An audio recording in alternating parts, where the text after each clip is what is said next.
இனிமே தம்பி வெற்றி கழகத்தைச் சேர்ந்தவர்கள் அவர்களை எதிர்ப்பதோ விமர்சிப்பதோ நம்ம வேலை இல்லை.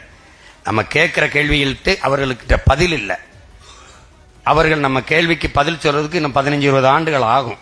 அது வரைக்கும் நம்ம காத்திருக்க வேண்டிய தேவையில்லை. நமக்கு களத்துல நிறைய வேலை இருக்கு.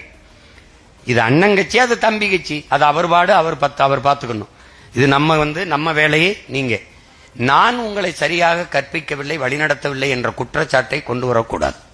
ஆமாப்பா தம்பிகளா, போய் உங்க வேலையை பாருங்க. என்ன வேலை? உண்டியல் கொடுக்குற வேலையை. ஏன்னா உங்களுக்கு நேரம் இல்லைல்ல. பிப்ரவரி 7ஆம் தேதி வேற உங்களோட மாநாடு இருக்கு, அதுக்கு காசு பத்தாது. உங்க அண்ணன் தெளிவா சொல்லியிருக்கிறாரு, நமக்கு நேரம் இல்லை. பிப்ரவரி 7ஆம் தேதி நமக்கு மாநாடு இருக்கிறது, அதற்கு திறநிதி திரட்ட வேண்டும் இல்லையா?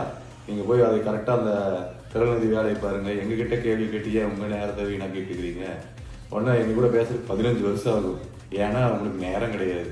ஏன்னா ஒரு கவுன்சில் சீட்டும் கூட வாங்குறதுக்கு உங்களுக்கு நேரம் இல்லைல்ல. அதனால உன்னை கொஞ்சம் 15 வருஷம் கழிச்சு எங்க கூட வந்து பேசுங்க. அப்ப நாங்க அங்க இருப்போம். எங்கேயும் தெரிஞ்சிருக்கும்னு நினைக்கிறேன். இங்க இல்ல, அங்க. புரியலையா? தமிழ்நாட்டுல இல்ல, மேல மேல. புரிஞ்சுக்கோங்க. அப்ப தெரியும் தாவக்காவை பத்தி. போடா ஆமக்கறி குஞ்சுவாயா.